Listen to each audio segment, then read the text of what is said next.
അസ്സലാമു അലൈക്കും വറഹ്മത്തുള്ളാഹി വബറകാതുഹു. പ്രിയമുള്ള മുഅ്മിനീങ്ങളെ, ഹബീബ് സല്ലല്ലാഹു അലൈഹി വസല്ലമ തങ്ങൾ പറഞ്ഞു, ഞാൻ ഉഹദിനെയും ഉഹദ് എന്നെയും സ്നേഹിക്കുന്നു എന്ന് പറഞ്ഞ ഉഹദ് മലയാണ് നമ്മളിവിടെ കാണുന്നത്.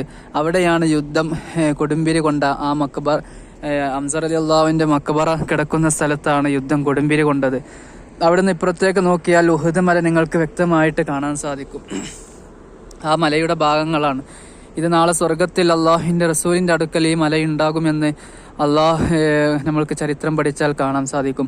അപ്പോൾ ഉഹദ് മല അള്ളാഹുവിൻ്റെ റസൂലിനെയും റസൂൽ ആ ഉഹദ് മലയെയും സ്നേഹിക്കുന്നു എന്ന് പറഞ്ഞ ഹദീസിൻ്റെ അടിസ്ഥാനത്തിൽ ഈ മലയെ നമ്മൾ നല്ലവണ്ണം സ്നേഹിക്കണം. അള്ളാഹു സുബ്ഹാനഹു തആല മഹാന്മാരെ സ്നേഹിക്കുന്നവരുടെ കൂട്ടത്തിൽ അള്ളാഹു നമ്മൾ ഉൾപ്പെടുത്തി അനുഗ്രഹിക്കുമാറാകട്ടെ.